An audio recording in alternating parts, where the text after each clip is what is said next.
the points home. Henderson is a poor lad. That is one sensational try. Three in a row, the Saints. The three-peat is achieved. An 8th grand final win for the Red Bee.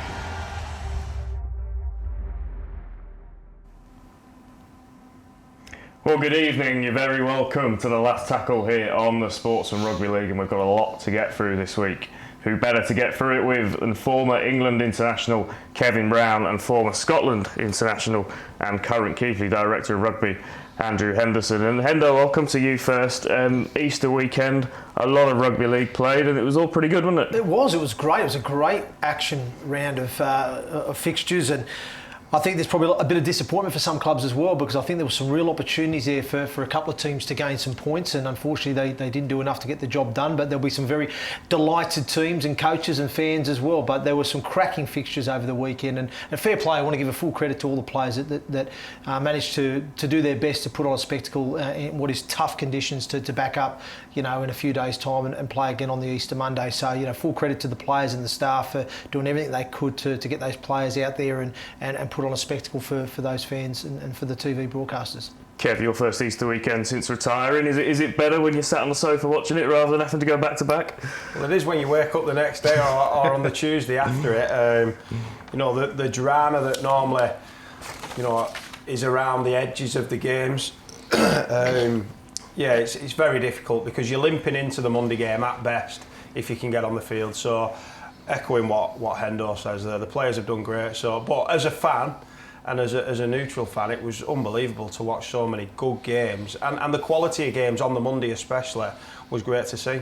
Yeah, we'll skim through the results across the weekend. We'll start off, firstly, just to have a French derby, Hendo, absolutely fantastic for Rugby League, isn't it? It was. It looked like a brilliant occasion. Obviously, unfortunately, I wasn't there, but it looked like a fantastic occasion in France, and another step forward for Rugby League in that part of the world. Look, I'm really enjoying having two French teams in the Super League competition. I think it brings a different dynamic to the competition, a different energy, a different vibrancy as well. And like you said, I think Toulouse, I know they're sitting bottom of the table at the moment, but they have been competitive and they're not far off getting another result, I feel. And again, they pushed Catalan Dragons, who are a very good side, as we know. They made them work hard for that result. But like I said, it was a great occasion, as you said, Lewis, on the night. Yeah, and then also Thursday, Kev, a result that I really didn't see coming. I couldn't really pick a winner, but I didn't see Castleford beating Wakefield 34 points to 4. Yeah, Castleford have had a good Easter, haven't they? And the opposite for Wakefield, I think. There's been a bit of a nosedive. I don't know what's gone on, whether it's the disappointment of going out of the Cup to Wigan for Wakefield. But yeah, I didn't see that, especially at Wakefield. We normally see, the derby games very close. Even when there is a winner, it's normally by a small margin. But Castleford, they played particularly well that day. And, I think they're finding a little bit of form now with McShane and the halfbacks rather than just relying on McShane. But Hendo, you know that derby pretty well, obviously. You've had a long time at Cass, and we call this rivals around now on Good Friday and Easter Monday and the Thursday as well. That will sting Wakefield, won't it? Absolutely. And I thought Wakefield showed some encouraging signs in the Challenge Cup loss to Wigan the week previous. I mean, they had an understrength side that day, and I thought the first half they really acquitted themselves well. They're very methodical in their process and the way they played, and I felt that they probably could have drawn enough positives from that game to take into that derby against Castleford. And I'm like Kevin. I felt they would have certainly challenged Castleford better than what they did, but you've got to give full credit to Castleford. They've had a bit of a topsy-turvy sort of season so far, but I thought they produced a really good performance there on Friday night, and Kev alluded to the fact that the combinations now between the halves and the hooker and the spine is starting to come together nicely for them. And then Leeds versus Huddersfield, 20-all, Kevin. We were just speaking about this off air. A confident Leeds probably win that game when they get themselves into that position, but they just almost looked too scared, didn't they, to go on that little bit extra and take the full win. It looked like panic and anxiety in that last 6-7 minutes to go with a 10-point lead. You'd back yourself every week. And I think they would have kicked on. They'd have won the game probably 36-10 or 12. They'd have kicked on and scored a couple more tries. But, I saw the tries and the senior try right at the end. And the body language of Leeds, that for me, I think there's a problem with togetherness and culture there. And I don't see him together as a group. I think it was Liam Tyndall turned in, and Blake Austin gave him a huge serve and a big spray for missing his man, and I'm sure the disappointment there because they didn't get the win. They could have lost the game. Tuilola here misses the goal to lose the game. So we mentioned the fact that they could have had 2 wins over the Easter, but they come away with a point. They'll be disappointed. And then Warrington and Salford also Thursday. I was at that game. Kev, you obviously know Salford very well. Hendo, you know Warrington very well as a club. But Kev, Salford in spells showed what we've seen in spells this season, that they're a good team. But I don't know what it is. There's a little bit of just fluidity missing. Maybe it's a confidence thing again. Yeah, well, Paul Rowley's come in and the expectation levels raised because Paul Rowley's a fantastic coach. And then they raised again off the start. They beat Castleford, beat Toulouse, and everything looked like he transcended the form. But I think the way he was playing, he was a little bit side to side. There was a couple of trick plays. And everyone started taking Salford seriously. And that is a game when Salford play Warrington. They thrive in that because I think they won 7 on the bounce against Warrington. The styles sort of match, but I think there's an issue with Salford's pack. I just think there's a lack of a leader there. That there's very similar types of players, and for me at the minute, Paul Rowley's playing away from his pack because he's not got the confidence in him. Warrington, Hendo, I know they then went on to lose on Monday, but there are shoots of hope. I think there are definite signs of improvement in the last few weeks. Do you think it's a case of just 1 or 2 wins on the bounce can turn their season around? Because again, I've said it almost every game we've spoken about, but confidence at this time of the year, when massive. You're 10 weeks in, is massive. Confidence and momentum, isn't it? And I believe that Warrington actually, the week leading into that game, went on a little bit of a mini camp away to York for a bit of what they called a reset camp. They obviously haven't been pleased with that opening start to the season, a number of losses in a row, which I don't think they've seen that stat probably since 2017 when they were in the bottom 4. So I believe they went away, had a little bit of a reset camp, probably spoke a few home truths, had some honest conversations, and I think they bounced back with a really good performance there against Salford. So it certainly was encouraging, and then obviously we'll discuss a little bit later the performance against Hull. Again, there were some encouraging signs in that, but I'm a little bit probably going to say, similar to what Kev just said about Salford, I think the pack at Warrington at the moment is struggling a little bit, and a couple of reasons for that. I don't think they've replaced like for like in terms of quality for those that have left the club, and I also think they've got a pack that's very, very similar in terms of the style of player. They've no players who can. There's no point of difference. Kick the door off the hinges either. Murdoch Masilla, Chris Hill. They've got good players, but completely agree they've not replaced the punch. I just see Mike Cooper as being. He's got some go forward, late footwork, bit of offload, but all the other players are very sort of just straight up and down. Like, they're honest players, very industrious, will work hard, but they're very similar. So I just don't see that point of difference in their pack at the moment. And I think that's an area that they need to address in recruitment moving forward. Friday, Kevin, Good Friday in Rugby League is obviously one of the best days of the year, always has been. We've had 2 years because of COVID without proper Good Friday, any Good Friday derbies. How good was it to have it back, to sit there and go the whole derby and then straight into Saints Wigan? It's such a staple of English Rugby League, isn't it? It was better than I expected. My first game was probably one of the best days I've had playing Rugby League in front of a packed house, but I went there after watching so much rugby.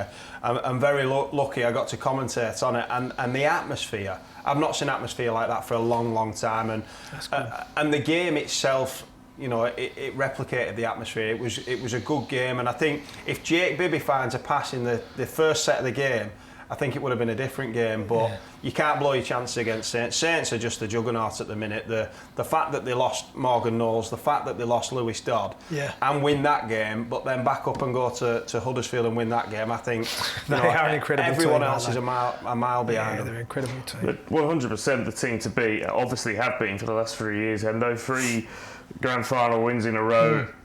I wouldn't want to bet against them winning a 4th this year, the form they're looking. True. I was in St Helens last week with Paul Sculthorpe doing last week's episode of this show, and you just get a sense of the culture around that place and the standards, and that never seems to have dropped over the years. Whoever you speak to associated with that club talks to you about those 2 words, culture and standards. There's an honesty there.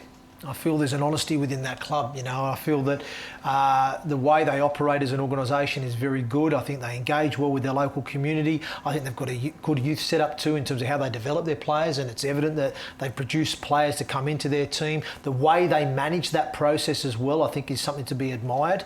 But then also you've got to look at their recruitment strategy. The people that they recruit as well as the player, and I think they do that a lot. They put the person first rather than the player. They get the right people into that organisation that's going to fit, like you said, their culture, their ethos, as well as having the talent to go with it. And I'm quite amazed with them at the moment because, you know, there's always that element of, well, they've won 3 on the best. Are they going to have the same desire and the same hunger to want to go again? And I just still see that energy and that hunger. I think the leaders, especially, are the difference. The leaders are such good players, but good people. Anyone who goes to that organisation seems to fit in because they're following a great example. Yep. We're going to talk about Hull KR quite extensively because obviously there's been some big breaking news come out of there today. But just a quick word on Hull FC, Kev. Across Friday and Monday, we probably saw a perfect metaphor for where Hull FC are this season. They're building something, they're not quite there. Yeah, I was disappointed Friday in the derby game. I thought, you know, they were sort of toothless with their attack, and, you know, the combinations didn't quite work. We've seen how, you know, dangerous Jake Connor is, and on his day he's unplayable, isn't he? He's the best player in the league when he's on, and you know, we saw that against Leeds and Salford, and I just think the combination of Gale and Reynolds on Friday just didn't work. But then Monday I thought it started to. Unfortunately, he's out for 2 weeks now. He's got a bad Luke Gale, but I thought he was starting to get back to some form. And like you say, they're not quite there. But if the good players or the better players and the senior players can start playing to their potential, then they'll be a force come back end of the year. Well, one player I've been impressed with is that Joe Lavadua. Yeah, I think he's been outstanding. Yeah. What a find he's been for Hull FC. I mean, and what I enjoy about him is you can put him anywhere. Put him in the back row, put him at 13, put him at hooker, put him in the halves, and he does a fantastic job for that team. I think he's a real good acquisition Against for Wigan them. 2 weeks ago, Lavadua and Veliki Japani were the two best players on the field, and you know, Brett did drop Veliki Japani and move Lavadua to the halves, and I think he went to loose forward in a period too. Possibly. So they need them sorts of players playing well in the team. We'll just take a quick skim over Monday's results. Wigan bounced back brilliantly. A really tough weekend for Wakefield, Kev. As you said, you know, they seem to have... I'm not sure if anything's happened there, if it's a reaction to that cup result. But yeah, great win for Wigan. Toulouse are just getting closer and closer. They've obviously beaten St Helens. It looks like a result. They're going to pick up wins, aren't they? Especially there. They just fell short. Castleford Leeds, Kev. Now, the big headline coming out of this is Jack Sinfield. Obvious why people are talking about him. Stepping into his dad's shoes, so to speak. We don't want to put too much pressure on the lad, but let's be honest, he's Kevin Sinfield's son. And again, we've just spoken about it, not quite there, just to tip a close game over the line. Yeah, well, I thought Castleford were poor. They had so many opportunities, Leeds. I thought the big turning point in the game was James Bentley's ill discipline. He got sin-binned. They lost the game by a couple of points, and you know the penalty he gave in the sin bin was similar to the one in round one against Warrington. It was a high shot. He's let his teammates down, and I felt sorry for Jack Sinfield because he needs to come in with a seasoned professional in Blake Austin, and that was the plan. So I think it was good. Put him in. He's next to a guy. Then Blake Austin gets concussed and he goes off, and he sort of has to take that mantle on himself and carry the full Leeds team on his shoulders at 17. He comes from great stock and he's a great player, but at 17 years old with the pressure that's already on the club, Leeds, it's very, very tough. Agreed. This for me is probably the first point in the season every year where you can take a proper look at the league table and it starts to make a little bit of sense and it starts to look like what it might look like in a few months' time. Hendo, it tells its own story at the moment, doesn't it? Yeah. Saints at the top, dominant, and you'd be very worried, I think, if you were in any of those 9, 10, 11, 12 positions, Hendo.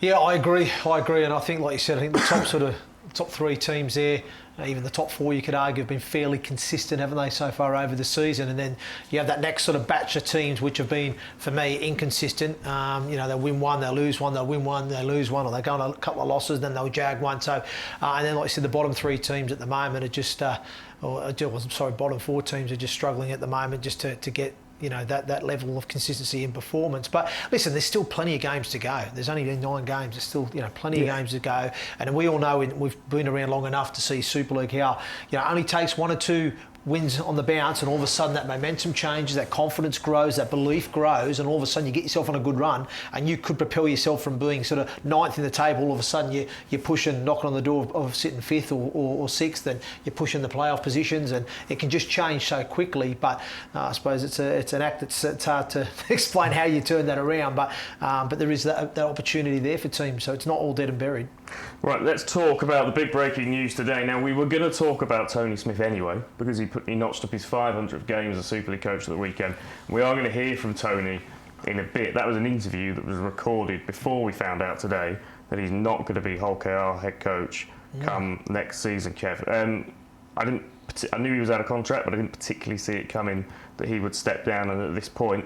And it's a shame, if you're a Hull KR fan, it's a shame because they're building something there, aren't they, Kev? They're building something on and off the field. The way they played, they've had 2 good wins over Easter. They beat the old rivals Hull FC, and they packed the stadium twice. They sold out, I think, the first time in 10 years that any club has sold out twice back to back. So they're doing things great, and you do scratch your head. You've got a great coach, things are going well. What has gone on? Has something gone on? Or is there a job that he's going to take? I'm not sure, because it's a huge loss. Well, there's some quotes circulating. He's ruled out the Leeds job, and then, funnily enough, his nephew is also being linked with that job today, as are a few people. Danny Ward, Sean Wayne in the mix as well. We still don't really seem to be, at the point of recording this mid-afternoon, any much the wiser as to who's taking that job. He said that he hasn't got another job lined up, Hendo. This is not a money decision. This is just that he feels it's the right time to step down.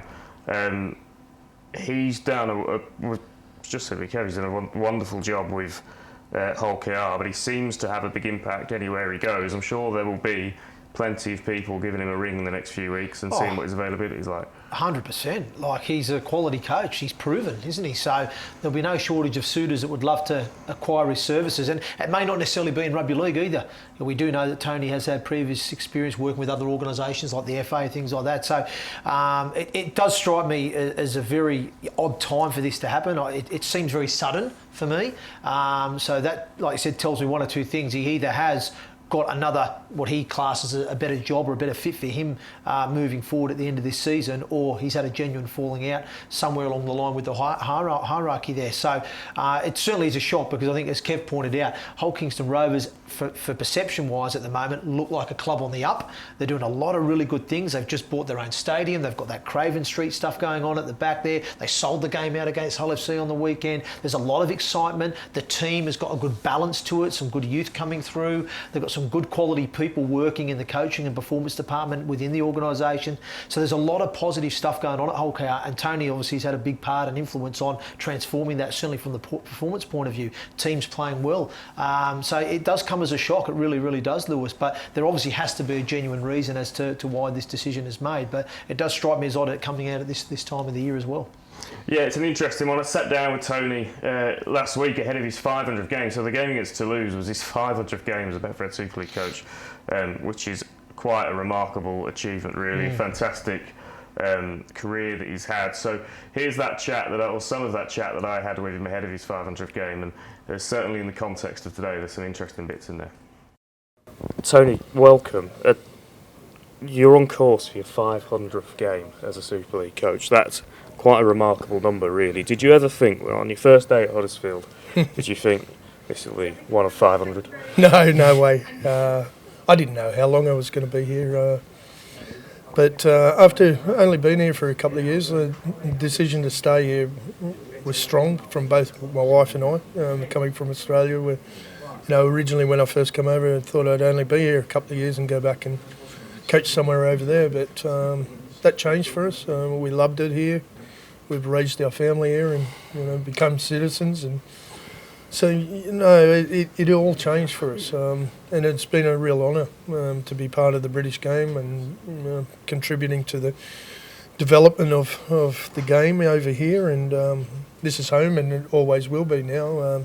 Got no desires to go back to Australia, and but could I have imagined it being 500? No, not from a long shot. Well, 499 or whatever it is games on. What's the buzz at this point? Is it coaching? Is it rugby league? Is it being involved in game day? What keeps you coming back? Coaching is the drive, more than anything else. I enjoy having an influence on young people's lives and my own as well. And that's, if I can help them improve, and I get a whole lot of satisfaction out of that. I like rugby league again as well, but it's coaching that really drives me, and helping young people achieve their dreams. And know a little bit about rugby league, but if I can help them achieve good things and goals within their profession, it's a real buzz, and that's where I get my buzz from, helping them. And when that day comes that I'm not helping them anymore, well, that's when I stop coaching and won't play a role anymore. But until that happens, I've got a great bunch at the moment. They help me enjoy coaching again and get back into it, and they gave me some confidence about what I do and what I was doing within the sport. So I'm very, very grateful to their support, and hopefully they've got a bit off me as well.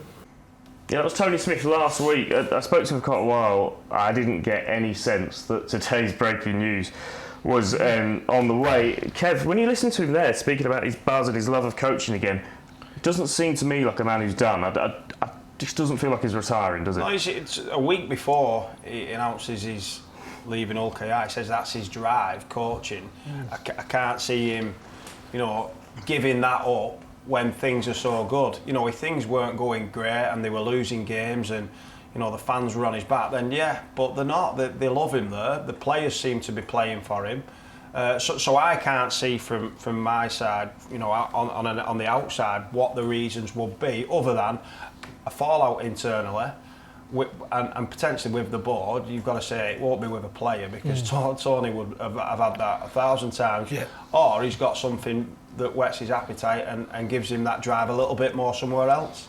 Well, you can watch that full interview right here on the Sportsman Rugby League. It obviously takes on a bit of a different context now, given the news from today, but that interview's there in full. There's also an interview with Lewis Dodd on there, and he unfortunately is out for the season, so maybe I should just stop interviewing people, because it seems to be big breaking news for them every time they speak to me. Got the curse. But there's loads of exclusive content right here. It's the online home of the greatest game on earth, the Sportsman Rugby League.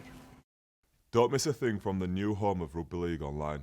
Follow the Sportsman on social media and follow their YouTube channel for exclusive content.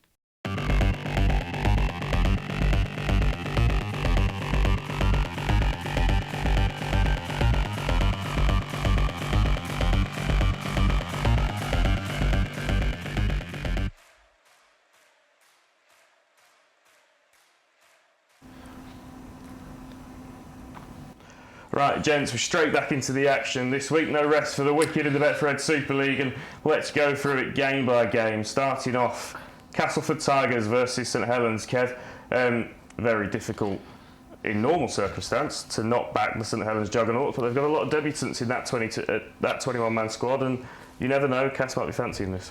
Oh, Cass will fancy it when they've seen who's missing. I think St Helens are obviously a very good squad, but to miss so many internationals and so many talented players and have so many people on debut at the same time, it'll be very difficult. But you can't bet against or back against St Helens the way they're playing and the way Christian Wolf, whoever seems to go. We've seen John Bennison go in, Lewis Dodd and Wellesby, obviously. So you wouldn't back against a couple of young kids making the path in this game, when it could be a tie, Castleford 2 off the back of 2 tough games over Easter.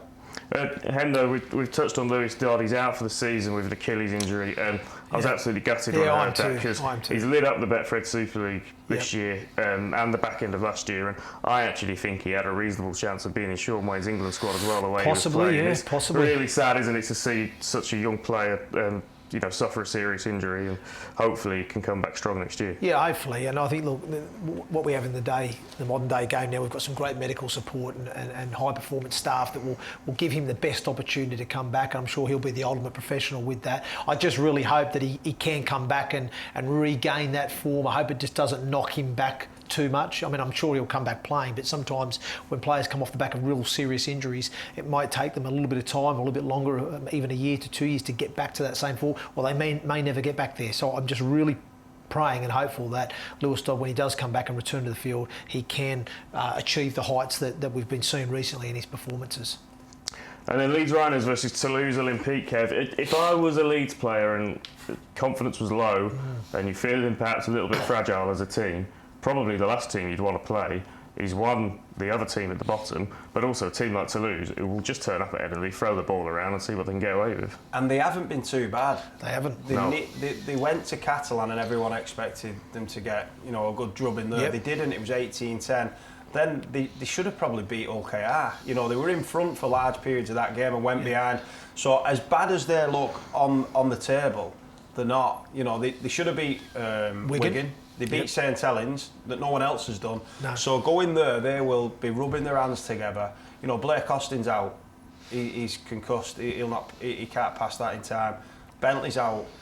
We already know Caesar's out. So Jack Sinfield coming in, if he plays again, he's under enormous amounts of pressure that will get to some senior players. So I would not want to be a part of that. Leeds team going into that. I think Toulouse will go there and really, I fancy Toulouse if I'm honest. Yeah, it's an interesting one, isn't it, Hendo? Look, I'm still convinced at some point this season Leeds will turn a corner because I just think there's too much quality in that team for them not to. Having said that, I can't really see where that spark is coming from at the moment.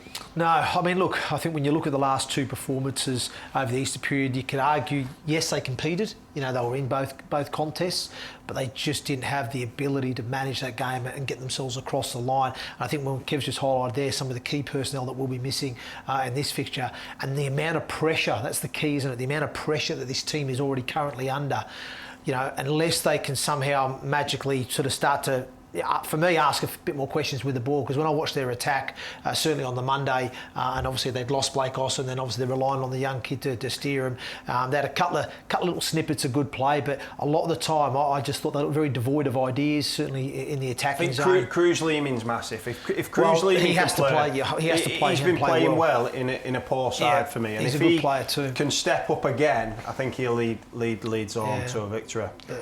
There's no pressure on Toulouse for me, Lewis. So Toulouse will go there with no pressure on them. The pressure's all on Leeds, and I think that will get Toulouse across the line. I think the longer they're in the contest, the more Leeds will probably start to panic, and then I think Toulouse have got enough firepower for me to get across the line and get that job done.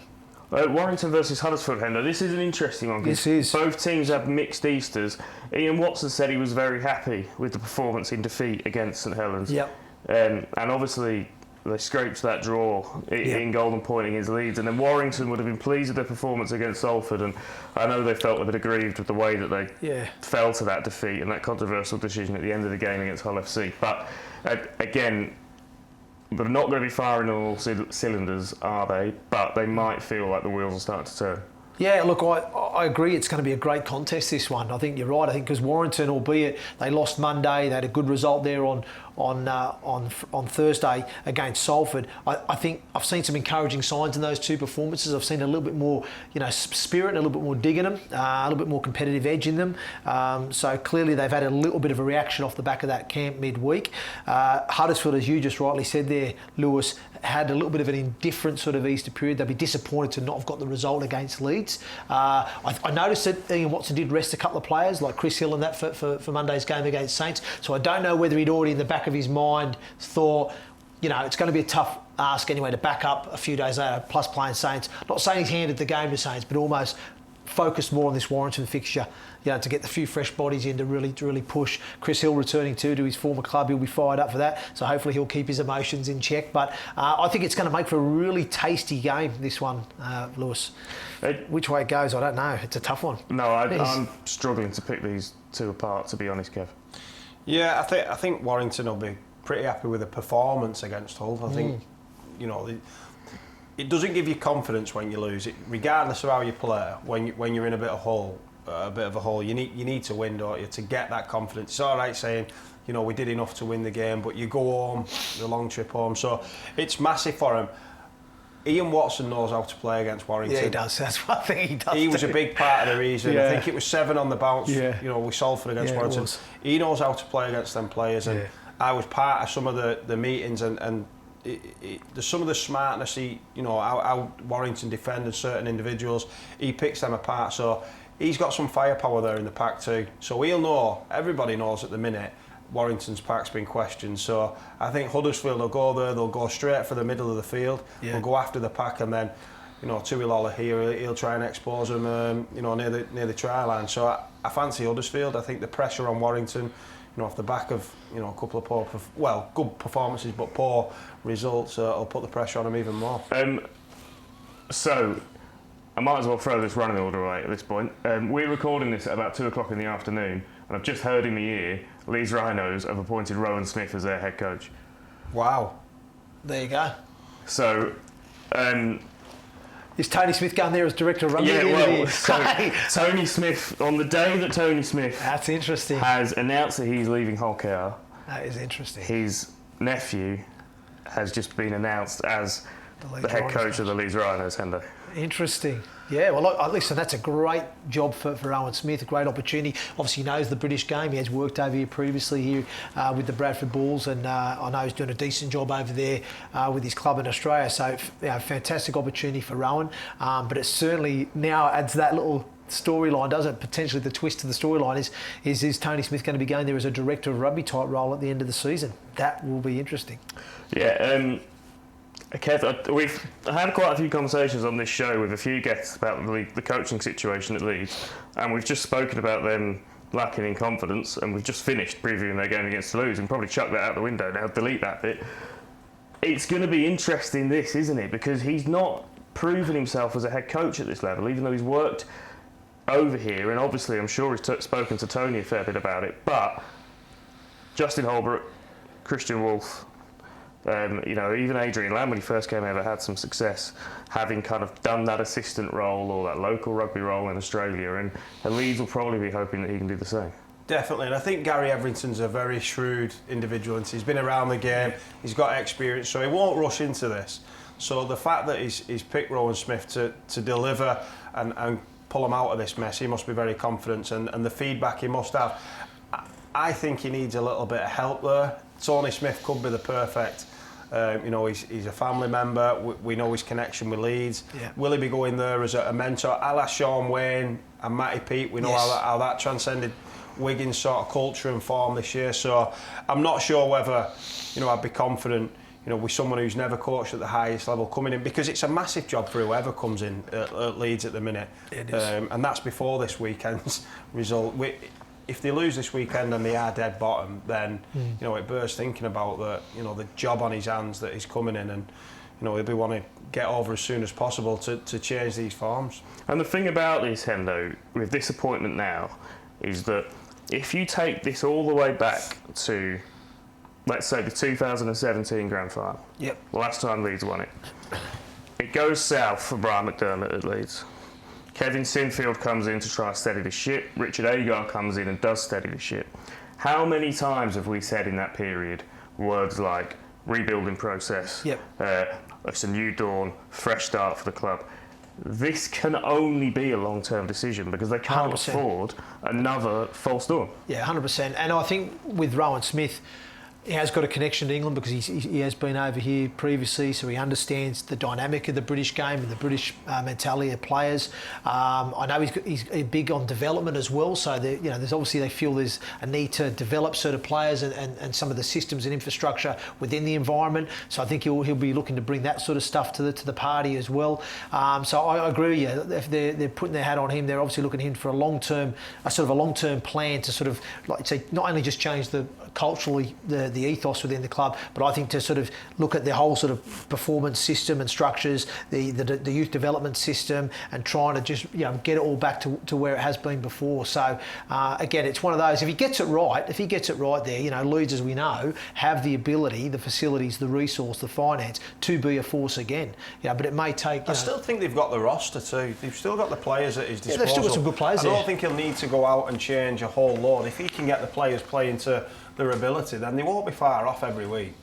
No, well, it won't be breaking news by the time you watch this, but breaking news to us in the studio.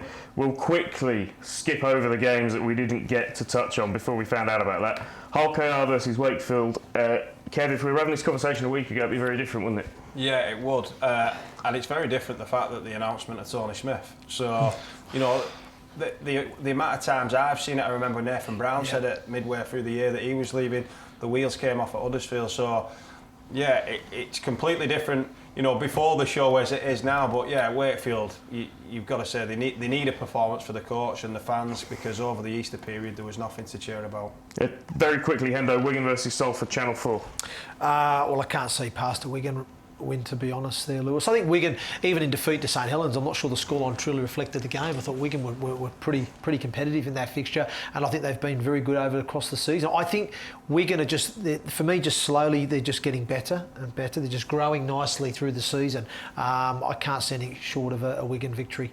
And then the other game, Hull FC versus the Catalan Dragons. Again, two teams, Catalans you make favourite, but they are the away side, and Hull FC show that they can do it tough at the weekend, Kev. Yeah, and Catalan missing a few players, a few key players. Sam Tompkins struggling with an injury, Mike McMeekan, you know, breaking his arm. Yeah, he did. So yeah, Hull FC will fancy that. I think they are building. So, you know, Catalans definitely are the favourites, I'd say, but Hull FC, you know, they'll fancy this.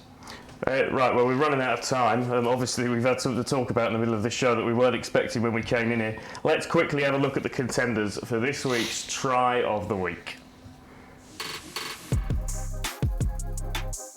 Welcome to Try of the Week. I'm Ross Fiddies, and here are this week's contenders. Try number 1, Huddersfield away at Leeds. Josh Jones with the ball, passes it back to Lola here, to Jack Cogger on the run here, who spins out of the tackle, offloads to Latelli, and it's a try for the Giants. Try number 2, Sheffield versus London. Thackeray to Oakes. Neat little pass to Ben Jones-Bishop, who gets it back to Thackeray on the inside. He's got all the space in the world now. Brad Foster's flying in defence, but it's too little too late. Thackeray crashes over for Sheffield. It's a Cumbrian derby for try number 3. Rangers on the attack, 10-0 down, and look at this sweeping pass to Buscher. He steps back on the inside, lovely footwork, and they're right back in the game. Over to the Hull derby for try number 4. High kick from Luke Gale. Into the arms of Ethan Ryan now, who's through a gap in defence. He's got Coote in support here, and the pass is timed perfectly. There's not a black and white in sight now, and surely Coote can go all the way. What a run! Coote dives over for his second of the day. Try number 5, it's North Wales Crusaders away at Swinton Lions. Nice kick through from Geordie Gibson. It's a good bounce for Gav Rodden, and he touches down for the Welsh outfit. And finally, try number 6, it's rivals Cass at home to Leeds. Truman with a superb offload to Liam Watts. He's a big prop forward, but he looks to have the legs here and crashes over for the Tigers. Let's watch that again then. This offload here from Truman sets it up nicely. Sutcliffe fumbles the tackle there, and it's try time for Liam Watts. 6 tries, but only 1 winner. Head to the R-League app now to vote for your favourite.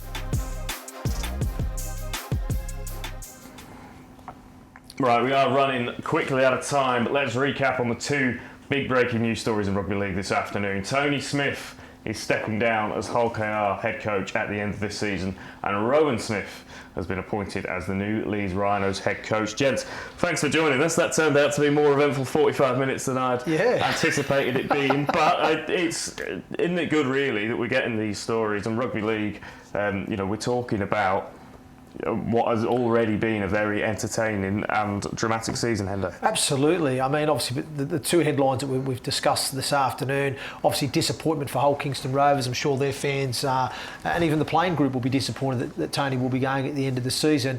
But I think from a Leeds perspective, they'll just be probably delighted now that there is a person who's going to be in charge now to build this team and take that club forward. Because for me, they've been treading water. They've been in limbo now for a few weeks. Whether or not Rohan Smith proves to be the right appointment, we'll soon find out. Well, Hendo, Kev, thank you for joining us, and thank you for tuning in to The Last Tackle, your one-stop shop for everything Rugby League here on The Sportsman. We'll see you next week.